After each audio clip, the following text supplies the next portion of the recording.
दोस्तों, mark Zuckerberg ने जब फेसबुक बनाई थी तो उन्होंने सोचा था कि यह आपको देश विदेश के दोस्तों से कनेक्ट करके रखेगी, लेकिन हुआ क्या, इसने आपको अपने ही घर में अपनी फैमिली से दूर कर दिया। दूसरों के फोटो लाइक करने और पोस्ट पढ़ने में हम इतने बिजी रहने लगे कि अपने फैमिली मेंबर से बात तक नहीं करते। ऐसे ही मोबाइल फोन की इन्वेंशन के साथ हुआ था। इन्वेंटर ने सोचा था आपको अपने लोगों से बात करने में सुविधा होगी, लेकिन आज इस पर हर सेकंड आने वाले फालतू नोटिफिकेशन और सोशल मीडिया ने आपको एक ऐसे जाल में फंसा कर रख दिया है जो आपको नजर भी नहीं आता होगा। न चाहते हुए भी आप बार बार फोन चेक करते हैं कि कहीं कोई जरूरी नोटिफिकेशन तो नहीं आया या कोई अपडेट न छूट जाए। फालतू के मैसेज से आपके दिमाग में फालतू के थॉट्स आते हैं और आपके क्रिएटिव थॉट्स के लिए जगह ही नहीं बचती। इस तरह से आज की जनरेशन अपनी क्रिएटिव इंटेलिजेंस खोती जा रही है। इस तरह ये कुछ भी नया इन्वेंट नहीं कर पाएंगे। कई सदियों पहले न्यूटन, आइंस्टाइन, पिकासो ने बिना इंटरनेट, सोशल मीडिया के इतनी महान रचनाएं की थी। इसका कारण यही था कि उनके दिमाग को डिस्ट्रैक्ट करने के लिए ये चीजें मौजूद ही नहीं थी। इसलिए आज की डेट में अगर आपको अपनी मेंटल हेल्थ को ठीक रखना है और क्रिएटिविटी को भी बढ़ाना है तो डिजिटल मिनिमलिज्म अपनाना होगा। तो इसीलिए आज के वीडियो में हम बात करेंगे कार्ल न्यूपोर्ट लिखी डिजिटल मिनिमलिज्म बुक के बारे में, जो कि एक बहुत ही पॉपुलर बुक है और इसके प्रिंसिपल के साथ आप अपनी जिंदगी को बेटर बनाने में मदद ले सकते हैं। इसलिए वीडियो को बिल्कुल भी स्किप मत करना और एंड तक जरूर देखना ताकि आप हर एक प्रिंसिपल अच्छे से समझ सको। वीडियो शुरू करने से पहले एक छोटी सी रिक्वेस्ट है, अगर आप चैनल पे पहली बार आए हैं या आपने अभी तक चैनल को सब्सक्राइब नहीं किया है तो अभी सब्सक्राइब बटन पर क्लिक कर ले। आपको यहाँ पे ऐसे ही वैल्यूएबल वीडियोस देखने को मिलती रहेंगी। तो चलिए बिना समय गवाए जानते हैं व्हाट इज डिजिटल मिनिमलिज्म। दोस्तों, एक बार अपने फोन को चेक कीजिए, आप देखेंगे कि सारा का सारा फोन तरह तरह के ऐप से भरा पड़ा है। समय समय पर इन ऐप्स की नोटिफिकेशन आती रहती है, इन्हें अपडेट करना पड़ता है।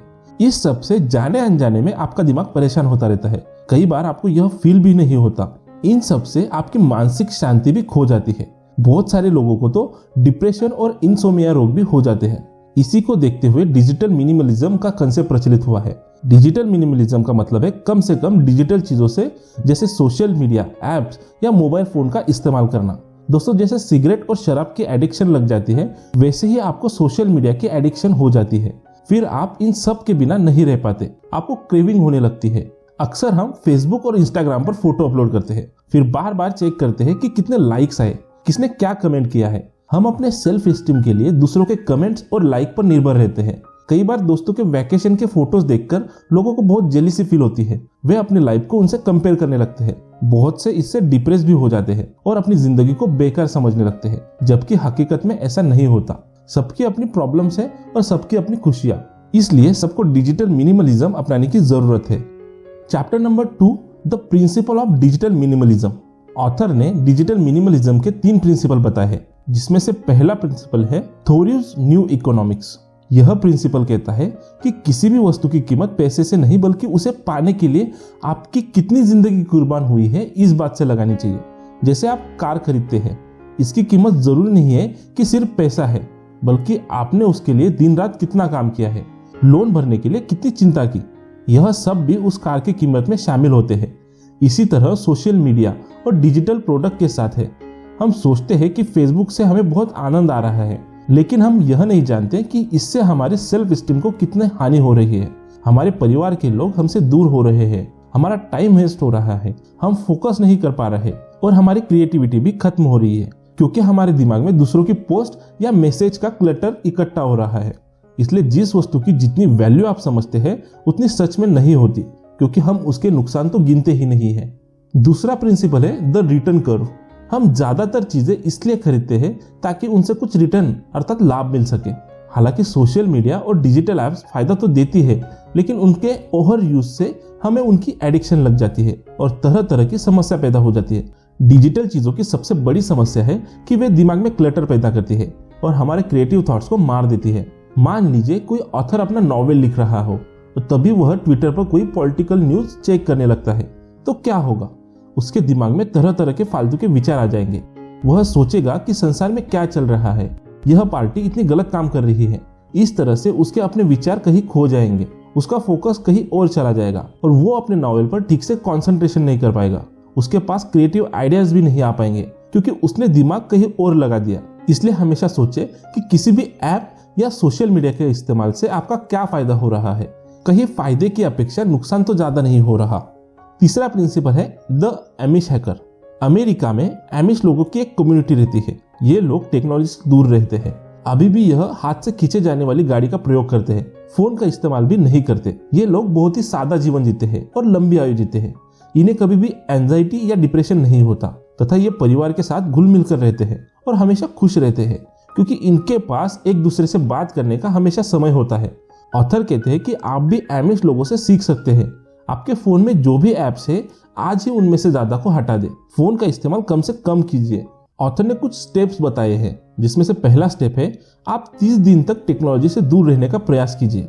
दूसरा स्टेप है इन 30 दिनों में आप नई स्किल्स या हॉबीज सीखिए। और तीसरा स्टेप है इसके बाद केवल उन डिजिटल चीजों का इस्तेमाल कीजिए जो सच में जरूरी हो और उनके इस्तेमाल का टाइम भी कम कर दीजिए। जैसे नेटफ्लिक्स पर हमेशा कुछ न कुछ देखने के बजाय दिन में सिर्फ 1 घंटा देखें। Chapter number 3, practice to adopt. Digital minimalism अपनाने के लिए ऑथर ने कुछ प्रैक्टिस बताई है, जिसमें से पहली प्रैक्टिस है leave your phone at home. आजकल हर कोई 24 घंटे फोन से चिपका रहता है। इससे कई खतरे होते हैं। रेडिएशन तो आप पर प्रभाव डालती ही है। आप हर 2 सेकंड में फोन चेक करके अपने दिमाग को परेशान करते रहते हैं। इसलिए कभी बाहर जाए तो फोन को साथ न ले जाए। देखें कि इससे आप पर क्या प्रभाव पड़ रहा है। आप देखेंगे कि आपका ब्रेन फोन के बिना बहुत शांत रहेगा, क्योंकि इससे आप फालतू के कामों में नहीं लगाएंगे। जब जरूरी हो तभी फोन साथ रखें। दूसरी प्रैक्टिस है टेक लॉन्ग वॉक्स। हर दिन लंबी वॉक पर जाए। आपके साथ न फोन हो न ही कोई और व्यक्ति, अकेले जाइए।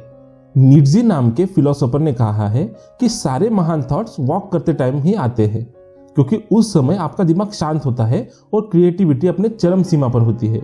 वॉक से आने के बाद वे अपने सब नए विचारों को अपनी डायरी में लिख लेते थे। इस तरह उन्होंने फिलोसॉफी की कई किताबें लिखी। इसलिए आप भी घूमने की आदत डालिए। यह आपके दिल और दिमाग दोनों के लिए अच्छा है। तीसरी प्रैक्टिस है राइट लेटर टू योरसेल्फ। जब फोन नहीं होता था तो सब एक दूसरे को लेटर लिखते थे, लेकिन अब वह कल्चर भी खत्म हो गया है। लेटर लोग काफी सोच विचार करके लिखते थे। यह ब्रेन के लिए अच्छी एक्सरसाइज का काम करता था। इससे उन्हें अपने अंदर के विचारों को समझने में आसानी होती थी। लेकिन आज के टाइम में कोई भी दूसरों को लेटर नहीं लिखता। लेखक ने कहा है कि डायरी में आप अपने आप को पत्र लिखिए। आप अपने गोल्स या हॉबीज के बारे में लिख सकते हैं। आप क्या महसूस कर रहे हैं इसके बारे में लिखिए। आपको अपने गोल्स को ठीक से समझने में आसानी होगी। इससे धीरे धीरे आपकी क्रिएटिविटी भी बढ़ती जाएगी। Chapter number 4, reclaim your conversations. आजकल फेक कन्वर्सेशन का जमाना चल पड़ा है। हर कोई एक दूसरे को व्हाट्सएप करके सोचते हैं कि उन्होंने एक दूसरे से बात कर लिया। ऑथर कहते हैं टेक्स्ट मैसेज कर देना ट्रू कन्वर्सेशन नहीं है। असली कन्वर्सेशन फेस टू फेस होती है, जिसमें सामने वाले के इमोशन दिखते हैं। इसलिए तो इतने सारे गैजेट्स से घिरे होने के बाद भी हम खुद को अकेला महसूस करते हैं, क्योंकि हमारे चारों ओर डिजिटल मीडिया की दीवारें खड़ी हो गई है। अगर किसी का देहांत होता है तो लोग जल्दी से RIP लिखकर सोचते हैं उन्होंने दूसरे का दुख साझा कर लिया, जबकि यह सिर्फ फॉर्मेलिटी करने जैसा है, क्योंकि अगले पल ही लोग किसी यूट्यूब के वीडियो में खो जाते हैं। किसी के पास भी असली कन्वर्सेशन का टाइम नहीं है। कोई दोस्त हमसे बात भी करे तो भी हम फोन में ही लगे रहते हैं। आदमी से ज्यादा इंपॉर्टेंट ये निर्जीव चीजों की हो गई है। फालतू की मेम्स और जोक्स ज्यादा महत्वपूर्ण हो गए हैं। इससे आदमी भीड़ में भी खुद को अकेला फील कर रहा है। इसके लिए ऑथर ने 2 सुझाव दिए हैं, जिसमें से पहला है डोंट लाइक। किसी भी पोस्ट या फोटो को लाइक न करें, न ही कोई कमेंट करे। इससे आपको लगता है आपने लाइक करके अपना काम कर दिया है। अगर आप ऐसा नहीं करोगे तो आप प्रॉपर कन्वर्सेशन की जरूरत को समझेंगे। दूसरा सुझाव है लिमिट टेक्सटिंग। हर वक्त टेक्सटिंग मोड में न रहे, बल्कि फोन को डू नॉट डिस्टर्ब मोड में रखें, क्योंकि सारा दिन टेक्स्ट करते रहने से बाकी लोगों को भी कन्वर्सेशन की जरूरत का एहसास नहीं होगा। उन्हें लगेगा कि बात तो हो गई है। आपको भी दूसरों के लिए ऐसा ही लगेगा। किसी का भी एक दूसरे के दिल का कनेक्शन नहीं बनेगा। इसलिए इस तरह की सूडो कन्वर्सेशन से बचें। अगर जरूरी है तो टेक्स्ट करने के लिए दिन का कोई समय निर्धारित कर लें। Chapter number 5, reclaim leisure. आदमी की सच्ची खुशी के लिए हाई क्वालिटी लाइश्योर बहुत जरूरी है, लेकिन हम अपने फुर्सत के पलों को डिजिटल नॉइज से भर देते हैं। बहुत से लोग टीवी, नेटफ्लिक्स या यूट्यूब में घुसे रहते हैं। इस सब से असली आनंद नहीं मिलता, बल्कि दिमाग सैचुरेट हो जाता है और थक जाता है। आखिर आप कितने गाने सुन सकते हैं, कितनी फिल्में देख सकते हैं। एक समय आता है कि हमें इन चीजों की कदर ही नहीं रहती। सारी आर्ट की चीजें बेमान हो जाती है। अगर आपको असली लाइश्योर एंजॉय करना है तो कुछ टिप्स फॉलो कीजिए, जिसमें से पहला टिप है पैसिव चीजें करने के बजाय एक्टिव चीजें कीजिए, जैसे नेटफ्लिक्स की जगह गार्डनिंग कीजिए, पेंटिंग कीजिए या खाना बनाइए। दूसरा टिप है आउटडोर चीजों में टाइम स्पेंड करें, जैसे कि स्विमिंग, वॉकिंग, ट्रैवलिंग। तीसरी टिप है दोस्तों के साथ टाइम बिताएं, पिकनिक पर जाए, किसी ट्रिप पर जाए, गेम्स खेलें जैसे कि बैडमिंटन, बास्केटबॉल। तो दोस्तों अंत में यही कहना चाहूंगा कि अपने आप को डिजिटल चीजों की एडिक्शन से बचाइए। ये सब आपके दिमाग में कूड़ा भर रही है, आपके दिमाग को परेशान करके आपको अनजाने में ही डिप्रेशन की तरफ धकेल रही है। आप रियल कनेक्शन नहीं बना रहे हो। अगली बार अगर आपका दोस्त आपसे बात करे तो उसकी आंखों की तरफ देखे और ध्यान से सुने, न कि फोन निकालकर उसे स्क्रॉल करने लगे। इससे उसे अच्छा लगेगा और इग्नोर्ड फील नहीं करेगा। और हमेशा याद रखिए, कभी मुश्किल पड़ने पर दोस्त ही हाल पूछेगा, आपका फोन नहीं। तो दोस्तों आज के लिए बस इतना ही। उम्मीद है आपको वीडियो अच्छा लगा होगा। वीडियो पसंद आया तो वीडियो को लाइक एंड अपने फैमिली एंड फ्रेंड्स के साथ जरूर शेयर करें। आपने अभी तक चैनल को सब्सक्राइब नहीं किया है तो अभी सब्सक्राइब कर ले और बेल नोटिफिकेशन भी ऑन कर लीजिए, ताकि आने वाले वीडियोस आप मिस ना कर पाओ। तो चलिए मिलते हैं कल एक और इंटरेस्टिंग वीडियो के साथ। आपका अपना कीमती समय देने के लिए धन्यवाद।